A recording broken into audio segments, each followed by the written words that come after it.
Jokowi di pusaran Verdi Sambo. Ya, karena peristiwa ini menjadi perhatian publik yang amat sangat. Saya melihat tinggi sekali perhatian publik terhadap peristiwa ini. Masyarakat memperhatikan, sehingga sejak awal saya sampaikan usut tuntas, jangan ada yang ditutup-tutupi, buka apa adanya. Iya. Ini penting, karena publik ingin melihat Polri bisa menyelesaikan masalah ini atau tidak. Kalau tidak ada peta yang jelas secara komprehensif permasalahannya, kemudian berarti kan ini penyelesaiannya secara parsial ya. No viral, no justice menjadi semakin nyata kalau diselesaikan baru viral. Kalau hukum itu kemudian dilaksanakan tapi hanya karena viral, karena misalnya desakan publik, jadi ya menjadi kemudian ya kalau dia viral selesai, kalau dia nggak cukup viral dia nggak selesai, perkaranya lambat. Artinya banyaknya laporan, banyaknya fenomena-fenomena yang muncul ini menjadi bagian kita untuk kemudian feedback, masukan ya, dan tentunya harus kita proses cepat, kita tindak lanjuti. Yang jadi masalah kan pada saat kita berikan ruang kepada masyarakat untuk mengadu dan kemudian tidak ada langkah untuk menyelesaikan, dan ini bisa membuat masyarakat kemudian menjadi kecewa dan percuma lapor polisi. Trennya memang akhir-akhir ini kan kemudian muncul lebih baik viral, kan kalau nggak viral itu nggak ditanggapi.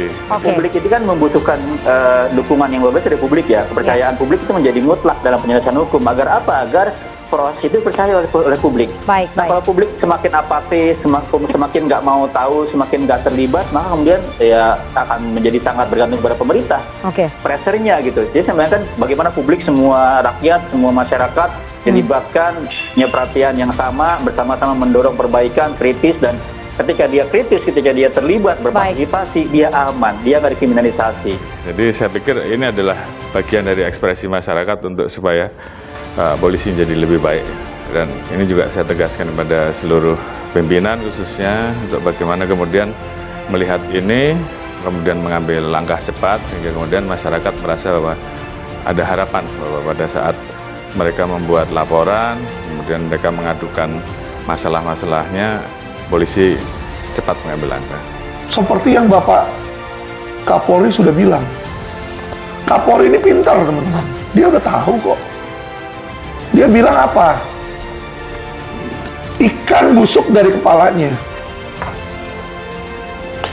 Jadi kalau anak buahnya brengsek, kepalanya dipotong.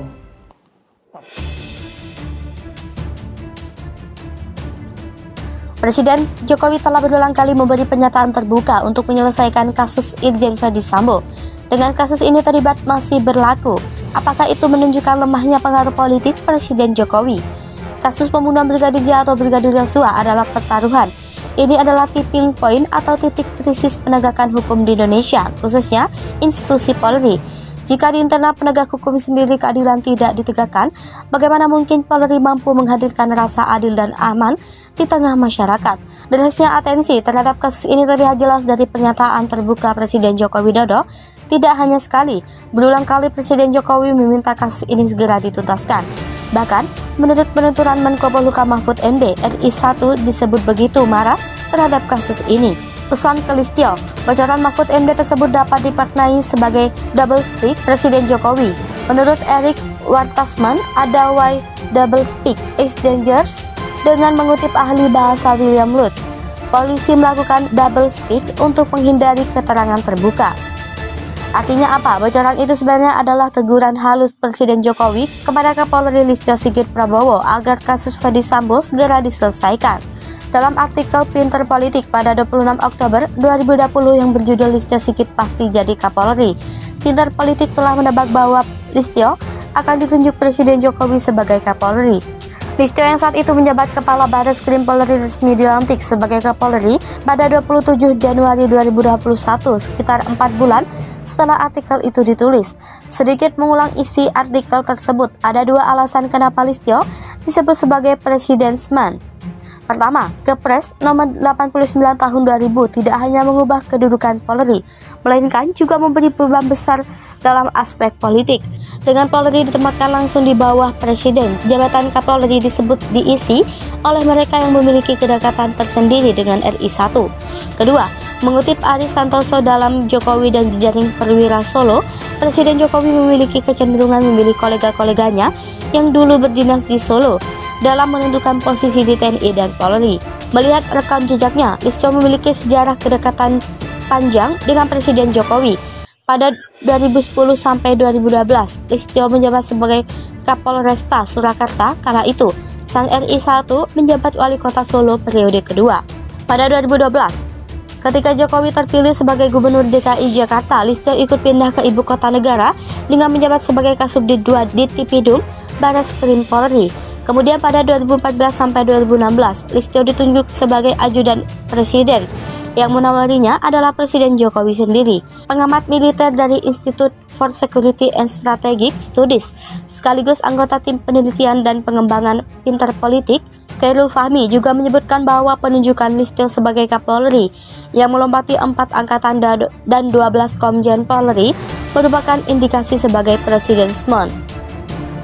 Kembali pada bocoran Mahfud MD, kasus pembunuhan Brigadir J melibatkan Irjen Verdi Sambo adalah ujian bagi Listio sebagai presidenisme. Jika kasus ini segera tuntas, ini adalah bukti bahwa dirinya merupakan penunjukan yang tepat. The Power of Jokowi. Selain konteks pembuktian Listio sebagai presidenisme, peran Presiden Jokowi juga sangat menarik untuk diulas. Suka atau tidak, dengan sudah berulang kali memberi pernyataan terbuka, ini merupakan cara untuk mengukur seberapa besar pengaruh politik Presiden Jokowi, khususnya di kepolisian. Ada 3 pijakan teoritis yang dapat digunakan untuk mengulas hal tersebut. Pertama adalah buku Hakim Konstitusi, Saldi Isra, yang berjudul Pergeseran Fungsi Legislasi. Seperti yang disebutkan Menko Polhukam Mahfud MD dalam testimoninya, karena Saldi Isra justru melihat amandemen memperkuat kedudukan Presiden dalam fungsi legislasi. Kedua adalah Direktur Eksekutif Lembaga Survei Indonesia, Jayadi Hanan, yang berjudul Menakar Presidenalisme Multipartai di Indonesia, upaya mencari format demokrasi yang stabil dan dinamis dalam konteks Indonesia. Kendati buku Jayadi adalah disertasi polisi, berbeda dengan buku Saldi Isra yang merupakan disertasi hukum. Kedua buku tersebut memiliki argumentasi yang sama, meskipun tidak sebesar di Orde Baru. Presiden memiliki kekuasaan yang begitu besar. Bahkan dalam konteks legislasi atau pembentukan produk hukum, keduanya melihat posisi Presiden lebih kuat dari DPR. Ketiga adalah pernyataan Direktur Eksekutif Indikator Politik Indonesia, Burhanuddin Muhtadi, yang menyebut partai politik memiliki habituasi pragmatis untuk mengikuti maunya istana. Secara rinci, Burhanuddin menjelaskan habituasi itu dalam bukunya yang berjudul Populisme, Politik Identitas dan Dinamika Elektoral, mengurai jalan panjang demokrasi prosedural. Sama seperti 2 buku sebelumnya, buku Burhanuddin juga berasal dari penelitian disertasinya. Yang menarik dalam konteks pemerintahan Jokowi, Burhanuddin mempopulerkan istilah khusus, yakni Jokowi Centrality dan One Party Rule. Diagram di atas menunjukkan irisan 3 pijakan teoritis yang digunakan, gabungan dari besarnya kekuasaan politik Presiden di proses legislasi, mengkondisikan koalisi partai politik pendukung, dan fenomena Jokowi Centrality menunjukkan pengaruh politik Presiden Jokowi sangatlah besar. Namun yang tentunya menjadi sinisme berbagai pihak, bukankah itu di ranah teoritis? Apakah Presiden Jokowi mampu mengejawantahkan potensi pengaruh politik yang besar itu?